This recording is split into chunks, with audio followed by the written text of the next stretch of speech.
الحمد لله إن الحمد لله نحمده ونستعينه ونستغفره ونعوذ بالله من شرور أنفسنا ومن سيئات أعمالنا من يهده الله فلا مضل له ومن يضلل فلا هادي له نشهد أن لا إله إلا الله وحده لا شريك له ونشهد أن محمدا عبده ورسوله أرسله يا أيها الذين آمنوا اتقوا الله حق تقاته ولا تموتن إلا وأنتم مسلمون أيها الناس اتقوا ربكم الذي خلقكم من نفس واحدة وخلق منها زوجها وبث منهما رجالا كثيرا ونساء يا أيها الذين آمنوا اتقوا الله وقولوا قولا سديدا يصلح لكم أعمالكم ويغفر لكم ذنوبكم ومن يطع الله ورسوله فقد فاز فوزا عظيما أيها الناس قال الله تبارك وتعالى في كتابه الكريم أعوذ بالله من الشيطان الرجيم بسم الله الرحمن الرحيم ولكل أمة جعلنا منسكا ليذكروا اسم الله على ما رزقهم من بهيمة الأنعام فإلهكم إله واحد فله أسلموا وبشر المخبتين صدق الله ربنا الأعلى. Muhterem Müslümanlar, saygılı cemaat-i Müslümin, artık Müslümanların iki büyük bayramından biri Kurban Bayramı'na yakınlaşmaktayız. Aman aman bir hafta sonra Cuma gününde Kurban Bayramı'nın birinci günü olacak ve biz bayram namazını kılacağız.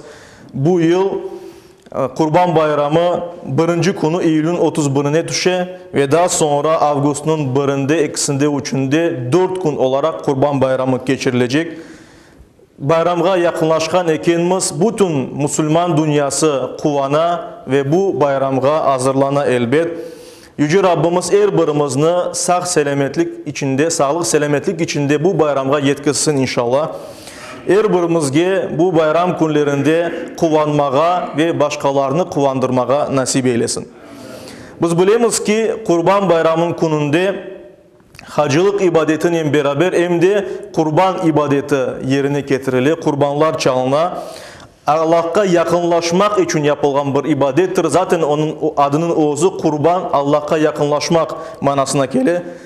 Kurban ibadeti, kurban çalmak ibadeti Allah'ın emridir.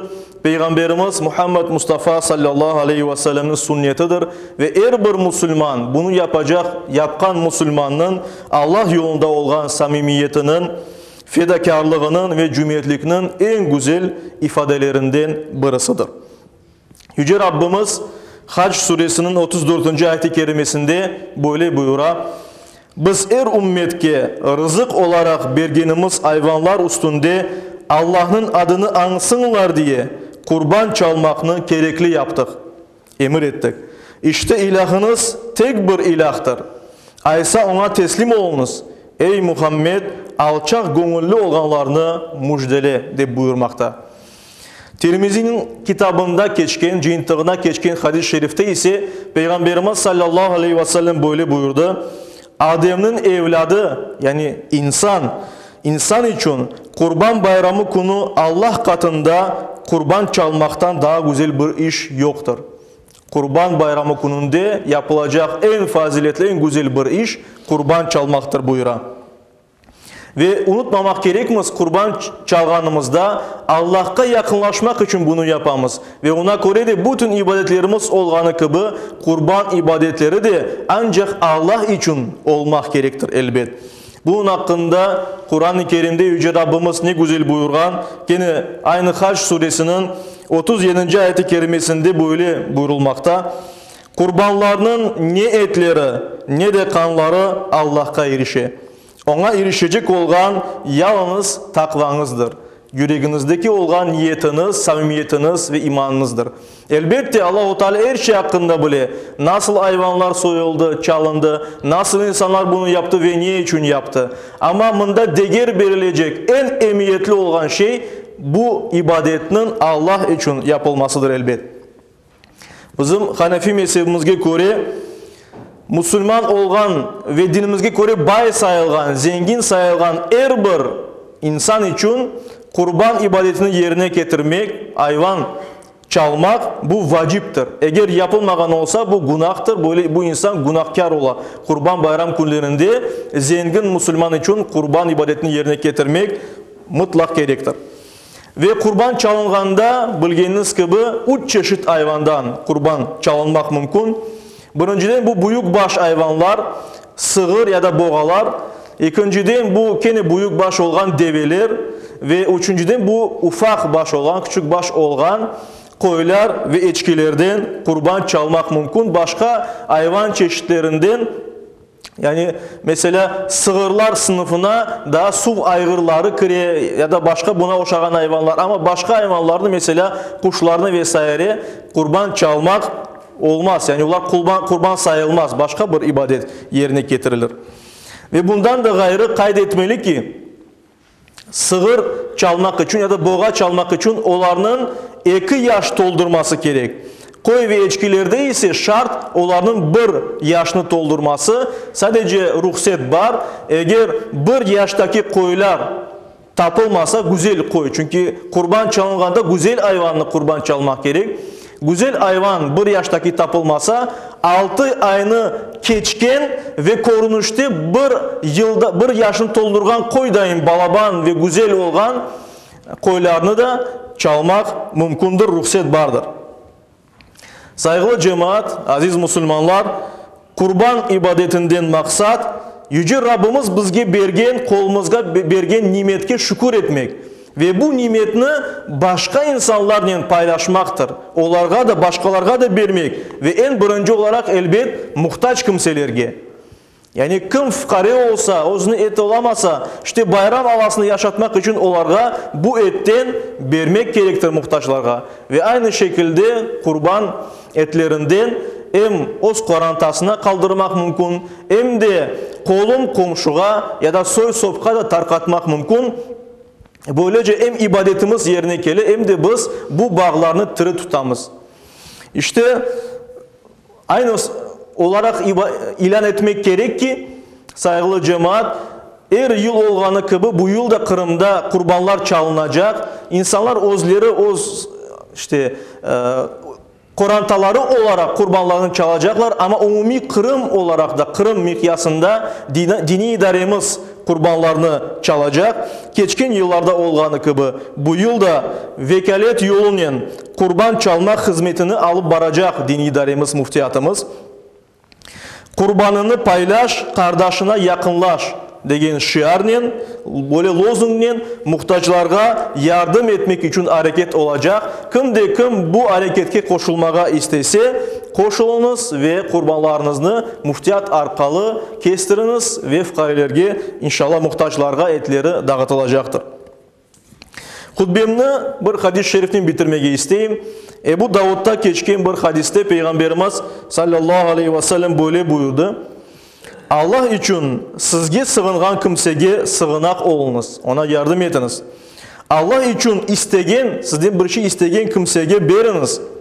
Sizni davet etken kimsenin davetine cevap beriniz. Barınız o çağırganda. Sizge bir iyilik yapkan kimsege karşılığını beriniz. Eğer karşılığına verecek bir şey tapıp olamasanız, onun kıymetinde olacağına kanaat getirgenge kadar dua etiniz deyip buyura. Ona göre de bu bayram günü olganda kuvanayık, kuvandırayık, kurban çalgan kimseler böylece savabını kazansın, Allah için bu ibadetini yerine getirip ve yardım algan muhtaçlar ise dua etsin ve böylece inşallah toplumumuzda, cemaatimizde bolluk ve bereket artsın inşallah. Ve son olarak ilan kene de hatırlatmaga isteyim saygılı cemaat, etrafta da yukucu hastalık yürü, ona göre tehlikesizlik şartlarına riayet etmek gerekmez, mukayyet olmak gerekmez. Çünkü hasta olganını bilmegen bir kimse camiye gelip 50 ya da 100 adamga o virusunu vermesi mümkündür. Ve bu virüsünü algan kartlarımız ya da belki artık büyük yaşta değil de orta yaşta ya da ballarımızga da geçmesi mümkün ve bazı vakitlerde tehlikeli al olabilir ve insanı ölümge alıp baracak kadar ve ona göre de bir kimsenin ölümüne sebepçi olmağa hiçbirimiz istemeyiz elbet, ona göre de tırışayık bu tehlikesizlik şartlarına riayet eteyik, uyayık. Hatırlatamız ki böyle cemaat namazlarına, cuma namazına, olacak bayram namazına gelgende mutlak ve mutlak maska takıp geliniz Beraberinizde namazlıklar alınız, namazlık serip anda namaz etiniz ki sizge bir yukucu hastalık geçmesin. Bundan gayrı da cemaatle namaz kılganda toplu şekilde böyle aradaki mesafeye mukayyet olunuz. Aranızda açık mesafe olsun. Ve elbette namazdan sonra, cuma namazdan sonra ya da bayram namazdan sonra musafaha etmeyiniz. Kol tutuşmanız. Yani böyle kucaklaşmanız. İnşallah öyle vakitler gelir, kucaklaşırmız, kol tutuşurmuz ama şimdilik bu kaidelerge riayet eteyik. Yüce Rabbimiz hepimizni hastalıklardan korçalasın. Hepimizge bayramga yetmege nasip eylesin ve bayramda kuvanmak, kuvandırmak nasip etsin. Amin.